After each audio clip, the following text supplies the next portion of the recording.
kita lanjutkan Bapak Ibu kaum muslimin yang berbahagia, kepemimpinan Rasulullah. Pernah pada satu kali Rasulullah sampai di perbatasan Mekah dan Madinah. Disuruhlah para sahabat membeli seekor kambing. Itu seekor kambing hanya makan 10 orang atau 11 orang, karena langsung dagingnya dimakan. Kalau kita bisa 50 orang ya, karena campurnya coba ada dicampur dengan rempah-rempah yang lain. Ya tidak langsung dibakar dimakan. Lalu kata Rasulullah, Abu Bakar, engkau memimpin tentang penyembelihan kambing ini. Dipimpin oleh Abu Bakar. Nah setelah itu dicek oleh Rasulullah. Jadi pemimpin itu hanya mengecek saja. Dicek oleh Rasulullah. Abu Bakar sudah dibagi pembagiannya. Itu namanya administrasi ya. Jadi administrasi itu ada 2 macam. Ada administrasi secara tertulis, ada administrasi secara praktek. Yang intinya administrasi itu sebetulnya yang praktek itu. Umar sudah ada pembagian kerja, itu nih ada job description-nya, ada pembagian kerja sudah, semuanya sudah dibagi, sudah. Lalu datang Rasulullah. Kalau begitu coba saya cek siapa yang mencari rempah-rempah. Saya ya Rasulullah. Terakhir kata Rasulullah, siapa yang mencari kayu api. Tak ada satupun, belum dibagi rupanya, lupa Abu Bakar siapa yang akan mencari kayu api. Lalu Rasulullah tersenyum, biarlah saya bahagian yang mencari kayu api. Nah kata para sahabat, jangan Rasulullah, engkau cukup mengecek saja, jangan engkau ikut mencari kayu api, cuma menyembelih seekor kambing, tak perlulah, biarlah kami saja. Kata Rasulullah, saya ini pemimpin para nabi. Ya, Imamul Anbiya wal Mursalin, pemimpin para nabi. Saya ini adalah pemimpin terakhir, akhirul Anbiya wal Mursalin, terakhir dari nabi-nabi dan rasul.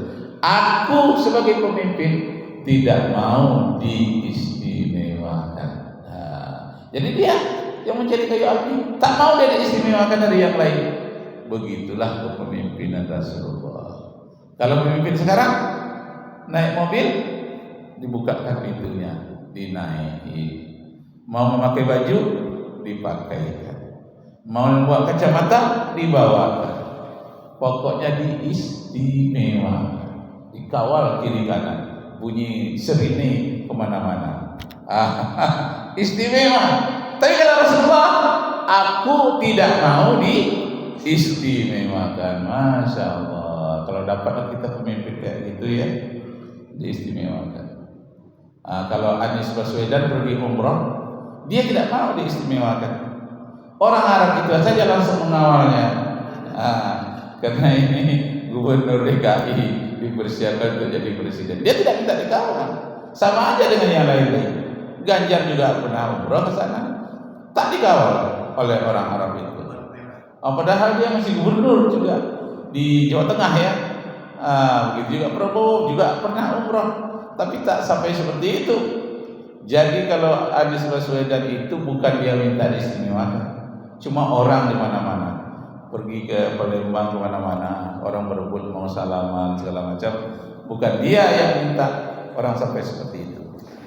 Nah, mudah-mudahan beliau termasuk bagian dari pengikut Rasulullah SAW dalam kepemimpinan. Bagaimana menjadi pemimpin seperti Rasulullah. Toleransi terhadap agama lain, apapun agamanya toleransi. Rasulullah toleransi. Berjual beli dengan orang Yahudi, berjual beli dengan orang Nasrani, komunikasi dalam bidang muamalah. Nah, begitu hebatnya kepemimpinan Rasulullah. Kata intinya, tidak mau diistimewakan.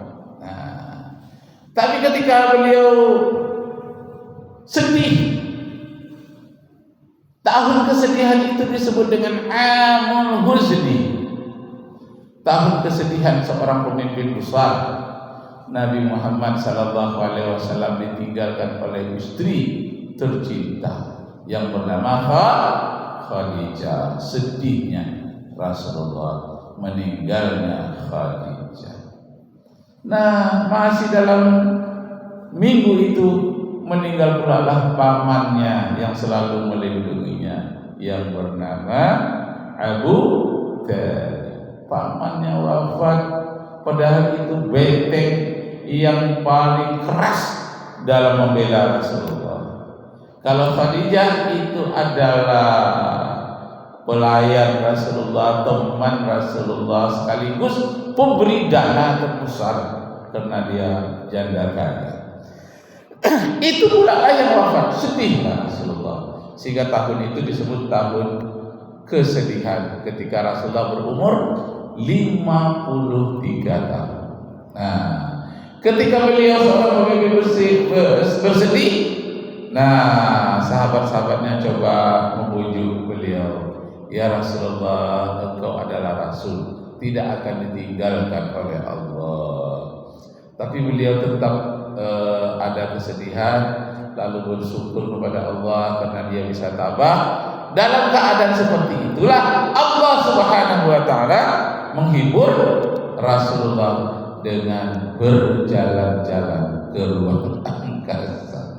Berjalan di bumi dari Masjidil Haram ke Masjidil Aqsa.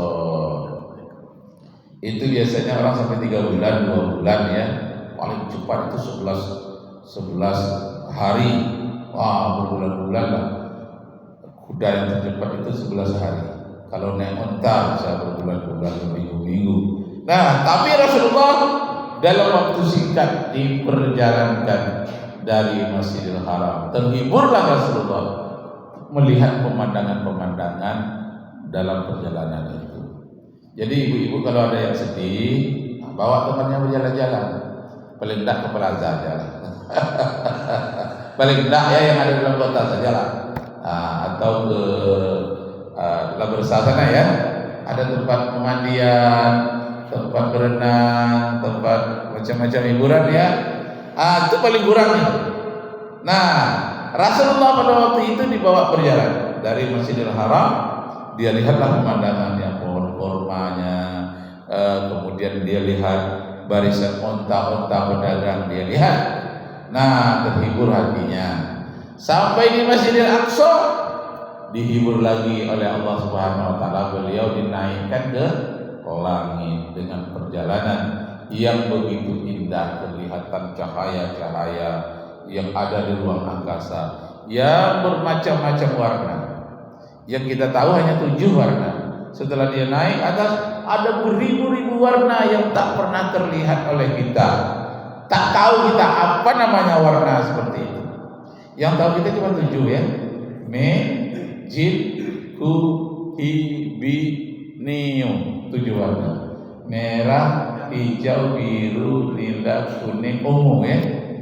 Mejinku, merah, jingga, hijau, kuning.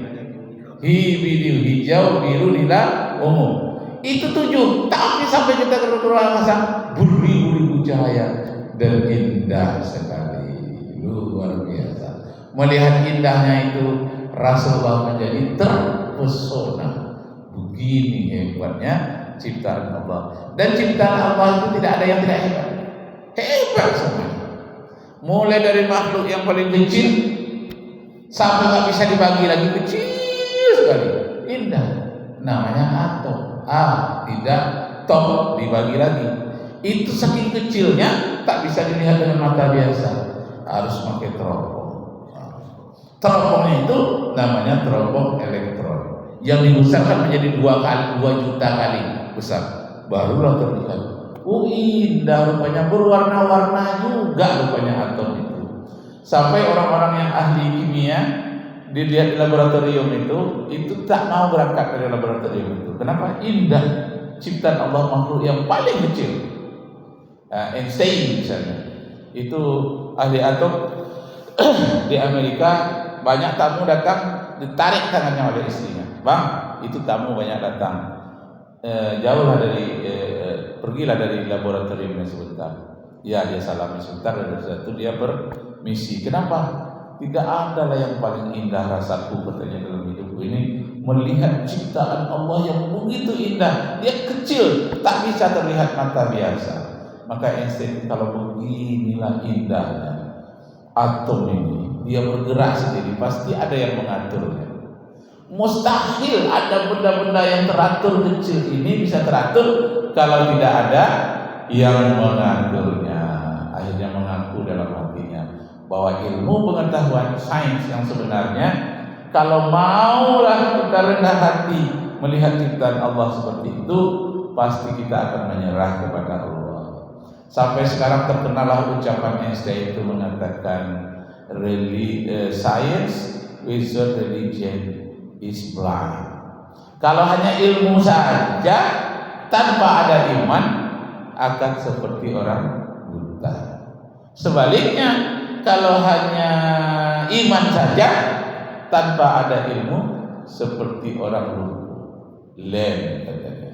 Jadi religion without science is lame. Kalau hanya ilmu saja tanpa adanya sains, penerapan ilmu pengetahuan tanpa teknologi, itu menjadi lemah, lumpuh, mampu melihat tapi tak mampu menggapainya. Kenapa? Ibarat lumpuh. Jadi untuk menggapainya perlulah ilmu pengetahuan, perlulah teknologi. Nah, cinta Allah hebat. Jadi dilihat pula orang dalam bidang ilmu kedokteran melihat virus. Virus ini dikatakan tumbuhan tidak, dikatakan binatang tidak. Apalah nama kelompoknya, dia berjenis-jenis pula itu. Bisa berkembang, memperbanyak dirinya sendiri. Dilihatlah oleh penelitinya, bermacam-macam peneliti melihat, asik melihat ciptaan Allah. Makhluk-makhluk yang kecil dilihat pula kuman. Kuman itu rupanya seperti kepiting. Kalau dibesarkan sampai 2000 kali kelihatan ada kakinya, ada mulutnya. Jadi kalau kena kuman itu terasa gatal-gatal, itu seperti kepiting, ada duri-durinya memang. Dan berwarna-warni pula. Ya Allah, makhluk yang paling kecil mikroorganisme. Mikro itu sangat kecil, organisme makhluk hidup. Dia makan dan berkembang, punya turunan. Ya Allah, indahnya ciptaan Allah. Tak bisa kita lihat dengan mata biasa, bisa kita lihat dengan mikroskop. Kalau tadi ada teropong elektron dalam bidang kimia fisika, tapi dalam bidang biologi mikroskop. Mikro juga, mikro itu kecil, kok itu pemandangan, pemantauan melalui mikroskop. Nah, yang agak besar sedikit, bermacam-macam pula makhluk Allah berupa serangga, ya, bermacam-macam jenis, belalang aja beribu-ribu jenis.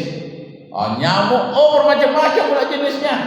Ada nyamuk yang besar sekali tapi tidak berbisa, ada yang kecil tapi mengandung racun, dan nyamuk-nyamuk itu ada di antaranya yang membawa cacing.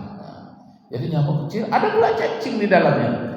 Kecil, dan dia sering pula mati kena cacingnya itu.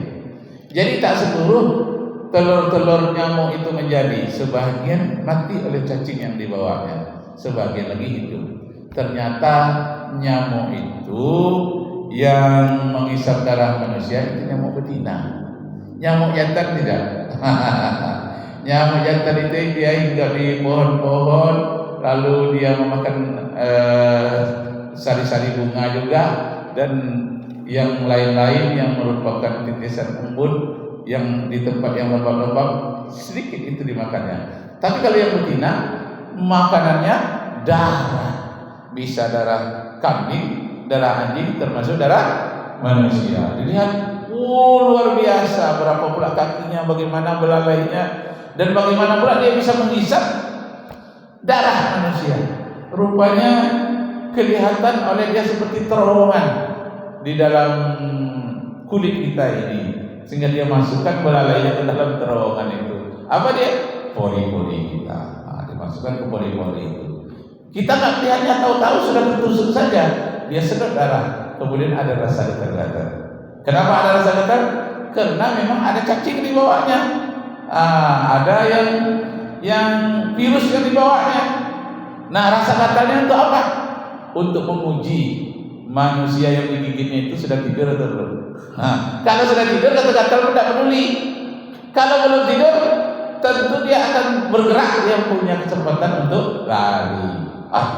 Belum tidur, udah kening katanya, lari dulu, nanti dia datang lagi. Selalu dicari dekat telinga, dekat telinga ya. Kenapa? Karena bagian telinga kita yang paling lunak, mudah dihisap. Nah, begitulah makhluk-makhluk Allah yang begitu banyak, melihatnya dengan berbagai-bagai cara. Dan Allah Subhanahu wa taala memperlihatkan makhluk Allah kepada Nabi Muhammad ketika Isra Mi'raj itu, memperlihatkan makhluk Allah yang bernama Jibril. Nah, nampaklah hanya 2 kali Nabi Muhammad SAW melihat bentuk asli Jibril itu 2 kali.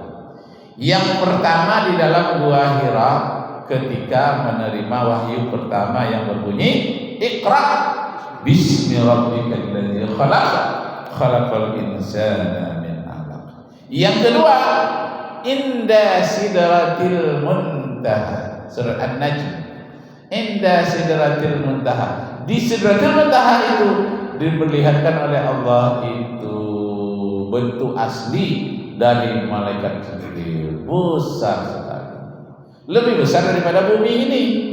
Cuma dia bisa menyesuaikan dengan makhluk Allah yang mulia di bumi, yakni manusia lebih mulia daripada Jibril. Jibril sebagai pelayan Nabi Muhammad SAW. Sedangkan Nabi Muhammad orang yang dimuliakan disebut dengan kekasih Allah. Itu sebabnya Rasulullah itu disambut oleh orang Madinah dengan salawat badan. Salatullah salamullah.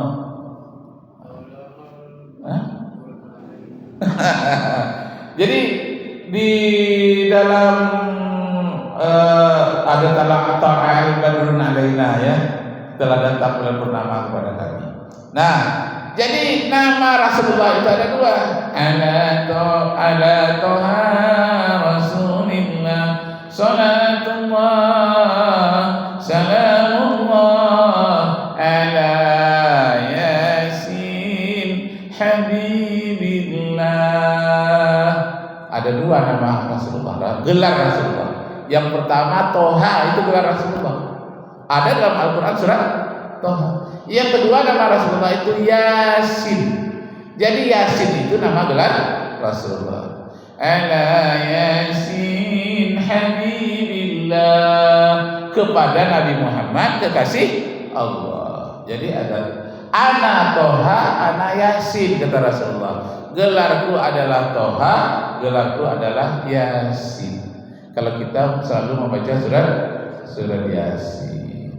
Jadi dalam surat Yasin yang kita baca itu, samping itu gelar Rasulullah, dalam surat Yasin surat yang ke-36 itu huruf yang terbanyak di dalam ayat satu surat itu adalah huruf Ya dengan huruf Shin. Begitu juga surat Al-Baqarah yang dimulai dengan Alif Lam Mim. Nah, huruf yang terbanyak di dalam surah Al-Baqarah itu adalah huruf Alif, Lam dengan Mim. Begitu rupanya. Ada kunci-kuncinya di situ ya. Tapi ada juga ulama lain, tak banyak ulama yang mengatakan demikian. Ada tafsir Khazin namanya. Katanya A itu Allah, Lam itu malaikat, Mim itu Muhammad sallallahu alaihi wasallam. Jadi Al-Quran itu datang dari Allah, dibawa oleh malaikat kepada Nabi Muhammad sallallahu alaihi wasallam. Tapi itu tidak umum, tafsir itu hanya untuk para ulama saja yang tahu pada umumnya. Nah, itu Yasin itu tadi. Kemudian khasiat surat Yasin itu banyak sekali. Siapa yang membaca surat Yasin pada hari ini diampunkan dosanya pada hari yang lalu. Kemudian siapa yang sering membaca Yasin terlepas dari siksa kubur. Siapa yang sering membaca surat Yasin mudah ketika meninggal dunia. Nah, coba lihat orang yang selalu riwayat Yasin itu, lihat besok bagaimana dia meninggal dunia. Mudah. Sesuai dengan doa, Allahumma hawwin alaina fi sakratil maut wan najati minan nari wa afina indal hisab. Rabbana la tuzigh qulubana ba'da idh hadaitana wa hab lana min ladunka rahmatan innaka antal wahhab. Jadi mudah matinya. Nah, ada kakak saya 3 hari di ruang ICU. Saya waktu itu sedang menantar guru-guru di LPMP ke Kemendiknas. Ditelepon oleh kemenaker, Mama, ini mama ini dalam keadaan susah sekali.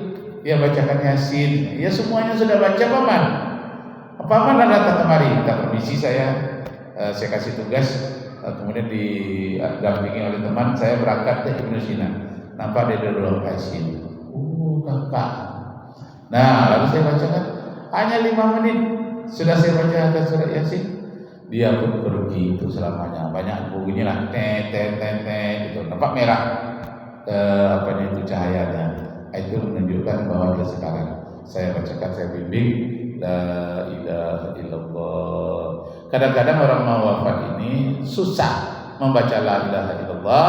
Yang termudah bisik saja kepada telinganya Allah. Karena lidahnya sudah patah kan. Nah, nampaknya sebentar nak mendengar, matanya sudah tertutup, tapi rohaninya itu terbuka. Kita bimbinglah Allah, la ilaha illallah di awalnya, ujungnya Allah.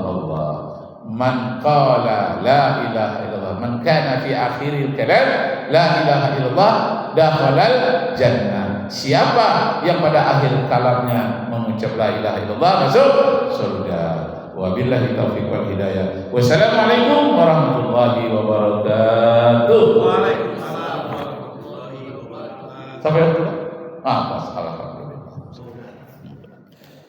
Pas Allah.